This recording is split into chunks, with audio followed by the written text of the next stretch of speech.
இது குறித்து பாதிக்கப்பட்ட பெண்கள் அளித்த பேட்டியினை தற்போது பார்க்கலாம். 2 வாரமா தண்ணியே வரல. கேட்டா பைப்பு உடஞ்சிருச்சு, பைப்பு ரிப்பேர் பண்ணி தான் தண்ணி விடணும்னாங்க.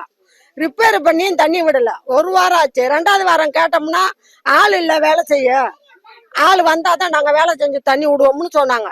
சரி, அந்த டேங்கு தண்ணியிலாச்சும் கொண்டாந்து விடணும்ல. அது 3 நாளைக்கு ஒருக்கா 4 நாளைக்கு ஒருக்கா கொண்டாந்து விடுறாங்க. அது தண்ணி இல்லாததுக்கும் அதுக்கும் உடனே பிடிச்சி எல்லாம் காலி பண்ணிடுறாங்க. அந்த தண்ணி தான் இருக்குது. அந்த டேங்கு தண்ணியை 3 நாளைக்கு கொண்டாந்து ஒரு லாரி விடுறாங்களே, அது போதுமா அந்த ஊர் மக்களுக்கு? அந்த தண்ணியை வச்சு ஸ்கூலுக்கு பசங்களை அனுப்ப முடியுமா? அதுங்களுக்கு துணி துவைக்க முடியுமா? குளிக்க முடியுமா? சோறு குழம்பு ஆக்க முடியுமா? நாங்க சாப்பிட முடியுமா? என்ன பண்ண முடியும் அந்த தண்ணியை வச்சு? 2 வாரமா ஃபுல் மூன் சேல் காலை 9 மணியிலிருந்து இரவு 12 மணி வரை ஜூலை 29 ஒரு நாள் மட்டும். மேலும் இது குறித்த கூடுதல் விவரங்களை எமது செய்தியாளர் குமார் வழங்க கேட்கலாம். குமார், வணக்கம். இது குறித்த விரிவான தகவல்களை பதிவு பண்ணலாம். சென்னை சோழிங்கநல்லூர் தொகுதியில் கடும் குடிநீர் தட்டுப்பாடு ஏற்படுவதால் பெண்கள் ஆத்திரமடைந்து சாலை மறியல் போராட்டத்தில் ஈடுபட்டு வருகிறார்கள். வாரத்திற்கு 2 நாட்கள் மட்டுமே குடிநீர் விநியோகம் செய்யப்படுவதாகவும் குற்றச்சாட்டை முன்வைத்துள்ளனர். இதனால் கொந்தளித்த பெண்கள் காலி குடங்களுடன் சாலை மறியல் போராட்டத்தில் ஈடுபட்டு வருகிறார்கள். அரசு அதிகாரிகள் சட்டமன்ற உறுப்பினரிடம் பலமுறை கோரிக்கை வைத்தும் இதுவரை நடவடிக்கை எடுக்கப்படவில்லை என அப்பகுதி பெண்கள் குற்றச்சாட்டை முன்வைத்துள்ளனர். குடிநீர் தட்டுப்பாட்டை சரி செய்யவில்லை என்றால் OMR சாலையில் போராடுவோம் எனவும் எச்சரிக்கை விடுத்துள்ளனர்.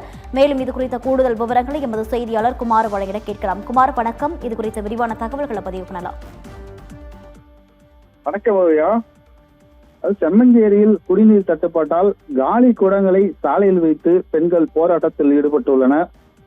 குடிநீர் தட்டுப்பாட்டை சரி செய்யவில்லை என்றால் OMR சாலையிலும் போராடுவோம் எனவும் பொதுமக்கள் கூறியுள்ளனர். அதாவது சென்னை சோழிங்கநல்லூர் தொகுதிக்குட்பட்ட செம்மஞ்சேரி, ஜவஹர் நகர், எழில்முக நகர் பகுதியில் சுமார் 400க்கும் மேற்பட்ட வீடுகள் உள்ளது. வாரத்திற்கு 2 நாள் மட்டுமே இந்த பகுதியில் தண்ணீர் விநியோகம் செய்யப்பட்டு வருகிறது. தற்போது சில நாட்களாக இந்த பகுதியில் தண்ணீர் தட்டுப்பாடு ஏற்பட்டு வருவதாகவும் பொதுமக்கள் தொடர்ந்து குற்றச்சாட்டி வருகின்றனர்.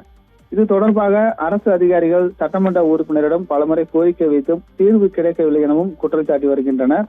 இதனால் காலி குடங்களை வைத்து கோஷம் எழுப்பி பெண்கள் போராட்டத்தில் ஈடுபட்டுள்ளனர்.